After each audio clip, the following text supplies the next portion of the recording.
안녕하세요. 오늘은 이 금요일 날 이렇게 카메라를 켰습니다. 내일이 이제 광복절이죠. 8월 중순의 정점. 예. 오늘도 참 이번 주도 참 무척 덥습니다. 이거 보면은 저도 예전에 들었던 것 같은데 광복절 1945년 광복절 때도 더웠다고 했던 것 같아요. 뭐 지금처럼 뭐 이렇게 40도까지 갈 정도로 뭐 그런 더위는 아니겠지만은 아무튼 이 문명의 발전과 함께 닥친 게 이런 더위의 습격이 아닌가 그런 생각이 듭니다. 계속 제가 이 즉흥 방송을 통해서는 이제 현재 제가 읽어나가고 있는 정신현사나 정신점 부분에 대한 얘기를 하고 있는데, 거기에 이어서 이제 지난 한 2, 3주 동안 한 것 같아요. 계몽과 신앙의 투쟁. 여기를 넘어서 이제 그 다음에 이어지는 뭐 연속적이면서도 이제 주제가 이렇게 좀 이렇게 계몽에서 절대 정신으로 이렇게 상승해 가는 그런 주제 전개 방식에 이렇게 놓여 있는데, 그 다음 절이 이제 계몽의 승리라고 하는 이름도 아주 재밌게 붙였어요. 보면 해겔이. 그러니까 이제 계몽이 신앙과 투쟁한 거는 상당 부분 이제 그게 그 개념적인 뿐만이 아니라 역사적으로도 이제 서양에서는 크게 이제 두 가지 혁명이 이제 서양의 근대사를 결정짓죠. 그러니까 종교 혁명과 이제 프랑스 혁명. 그러니까 이제 종교 혁명도 이제 마틴 루터의 그 종교 혁명일 뿐만 아니라 그 전에도 이제 보헤미아의 루스? 아무튼 뭐 그 유럽 전반에서 굉장히 강렬한 그런 종교 혁명 그런 게 있었고, 이제 구교에 대한 이제 투쟁이죠. 그런 거를 이제 성공시킨 게 이제 루터였고, 그 이후에도 이제 그 종교 혁명은 계속적으로 진행이 돼갔고, 그 와중에 이제 프랑스에서는 이제 혁명이 터진 거죠. 그 혁명의 여파가 또 이제 전 유럽을 휩쓸고 가고, 이런 흐름에서 해겔이 이제 계몽이 결국에 이제 승리했다라는 그런 역사적 배경을 갖고 이런 제목을 붙인 게 아닌가 그런 생각이 듭니다.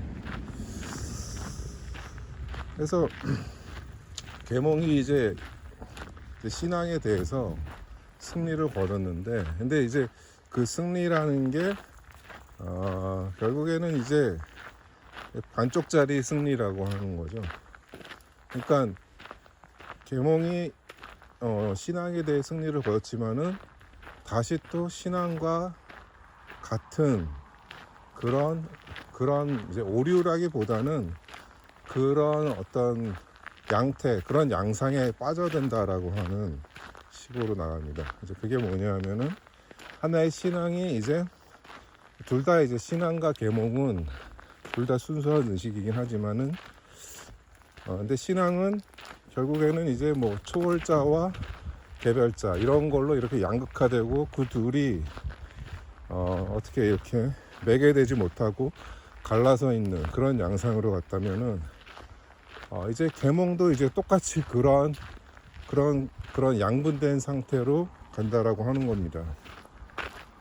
그러니까 계몽은 이제 뭐 그 초월적 이념과 역시 그 유한한 자아, 그러니까 자기 의식 이렇게 이제 갈라진다고 하는 거죠. 근데 해겔은 이렇게 분열되는 것, 계몽이 이제 신앙에 대해 승리를 했지만은 계몽 스스로도 이렇게 분열되어 가는 것은 그 승자의 당연한 귀결이다 라는 식으로 말합니다. 그러니까 승자는 결국에는 자신의 힘으로 그 이제 패배자를 압도하지만 그 힘은 다시 분열이 된다는 거죠. 그러니까 이런 부분은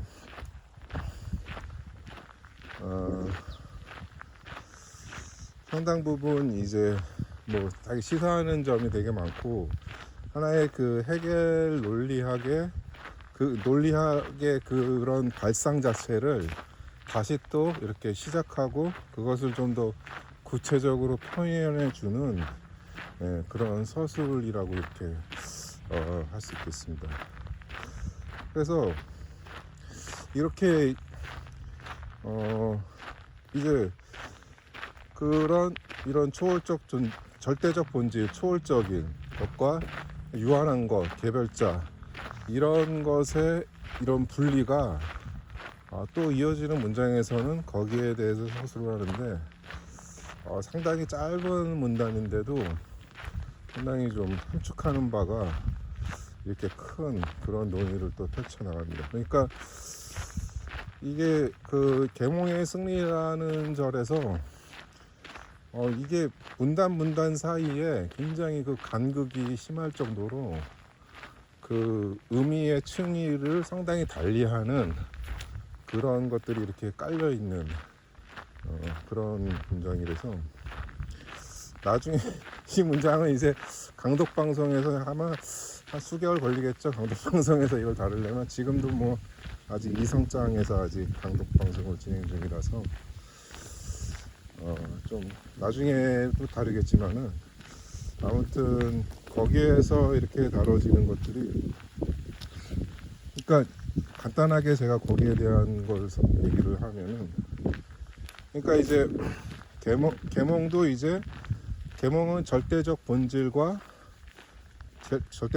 유한한 자기의식으로 결국 이제 신앙과 마찬가지로 그렇게 이제 분열이 되어 있는 거죠. 근데 그 절대적 본질이라는 게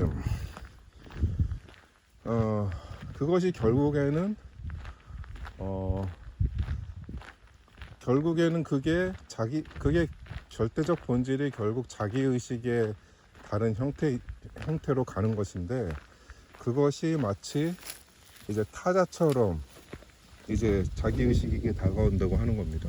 근데 그 타자처럼 다가오는 게, 절대적 본질은 뭐 어떻게 비유하면은 하나의 신적인 존재라고도 할 수 있는데, 그것이 단지 타자처럼 다가온다는 거는 그것이 또한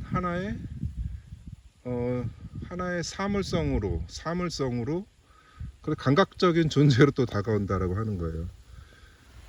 그러니까 기껏 이제 유한자와 무한자로 이렇게 구별을 해놨는데, 그 무한자는 이제 그 개별자에게는 타자인 거죠. 그 타자인데 그것이 다시 하나의 감각적인 존재로 이렇게 수용이 된다라고 하는 거죠. 그렇게 인식이 된다라는 거죠. 그러니까 이런 소설 방식에서는 결국에는 그렇게 양분되어 있지만은 그것이 결국은 다시 통합되어가는 그런 양상을 보여주기 위해서 헤겔이 그런 서술을 하고 있다라고 저는 이렇게 보여집니다. 그러니까 예전에도 거듭 말씀드렸지만은 분열은 피할 수 없지만은 그 분열을 극복하지 못하면은 그것은 이제 뭐 거기로 끝난다는 거죠. 이제 근데 헤겔에게서는 이제 분열도 필요하지만은 그 분열이 극복이 없다면은 분열 자체만으로는 이제 그 분열된 양상인 것은 쪼개져 있는 거니까, 그 상태로는 헤겔은 이제 방치해두고 싶지 않은 그런 의중을 드러낸 것이죠. 그래서 제가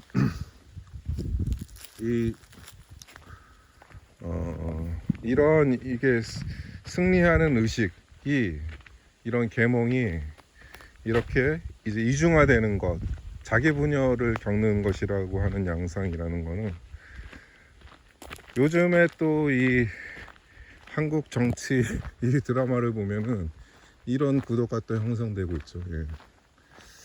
지금 뭐 정계 개편 얘기가 뭐 유시민도 그런 얘기를 좀 밝히기도 했지만은 솔솔 이제 나오고 있죠. 이제 대통령이 6월과 7월에 야당 다선 의원들과 골프 회동을 하고, 그리고 뭐 지금 야당이 제 기능을 못 하잖아요. 거의 이제 파산 직전의 국면에 있어서 이거는 정략적인 그런 궤도에서가 아니라 상당히 그런 사실적인 그런 궤도에서도 한나라인가요? 이름도 국민의힘은 이제 거의 이제 좌초될 가능성이 상당히 높아졌기 때문에, 그러니까 뭐 이제 침몰하는 배에서 이제 빠져나와야겠죠, 그 쥐들은. 예. 그러니까 정계 개편을 할 수 있는 절호의 그런 시점이기도 한 것이죠. 그러니까 여당 내부에서의 분열도 물론 일어나지만은 그 외부의 그런 붕괴 상태에서 그런 통합을 다른 통합을 할 수 있는 그런 이제 계기가 이렇게 다가오는 것이죠. 그렇게 봤을 때 제가 생각하기로는 정계 개편은 이루어질 것이다라고 보고, 왜냐 지금 뭐 공식적으로 청와대에서도 밝혔죠. 4년 중임제 개헌, 예? 여기에 이제 뭐 헌법상으로는 현직 대통령은 포함은 안 되지만, 그것은 근데 사실 그런 것까지도 사실 가능성을 열어놓고 정계 개편과 그런 4년 중임제 개헌까지도 할 수 있는 그런 틀을 만들어가는 빌드업 과정에 있다라는 그런 느낌이 좀 듭니다. 제가 그게 뭐 옳다 그르다 뭐 그런 관점보다는 하나의, 그러니까 역사적인 관점에서 봤을 때는 사실 그 민주당도 사실 뭐 이제 진보와 보수가 이렇게 뒤섞여 있는 그런 이제 정당이고, 국민의힘 같은 경우는 보수라기보다는 이제 독재 정권의 기반에 있던 곳에 이제 그 일부 김영삼이 이제 민자당으로 합당하면서 거기에 그런 이제 민주당 전통적인 민주당의 일부가 거기에 이렇게 통합되어 있는 그런 상태라서, 이게 사실 어중간하게 사실 그런 노선들이 갈라져 있는 건데, 그게 근데 양당제로 이렇게 고착화되어 왔죠. 근데 이런 거를 깰 수 있는 하나의 정말 다당제의 그런, 그리고 대통령의 권한을 좀 더 약화시키는 방향으로 갈 수 있는 그런 기회로서 그 정계 개편을 볼 수 있지 않나, 그런 생각이 듭니다.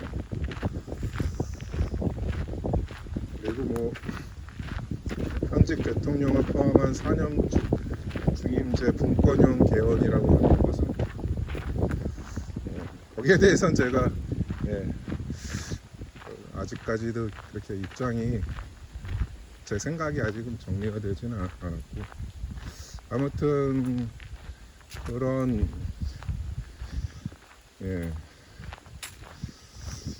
정계 개편 방향으로 가서 또 다른 하나의 정치의 재구성, 통합, 이런 것들이 이루어질 수 있는 것들을 시사하는 게 바로 이런 승리하는 그런 당파는, 이제 헤겔 스스로도 거기에서 말합니다. 당파라고 말하거든요. 승리한 당파는 분열된다. 이제 파타이, 독일어로 파타이라고 하는데, 정당, 뭐 파벌, 무리 막 이런 뜻인데, 그런 파타이, 당파라는 용어를 쓴 것도 상당히 그런 현실을 일부 좀 반영한 그런 소설이 아닐까 합니다. 여기 날씨가 더운데 이제 비가 안 와서 가뭄이 좀 많이 심한 것 같습니다. 강북 명절 때는 연휴 때는 이제 비가 온다고 하는데 비가 좀 많이 와야 될 것 같습니다. 네, 오늘 여기까지 하겠습니다. 감사합니다.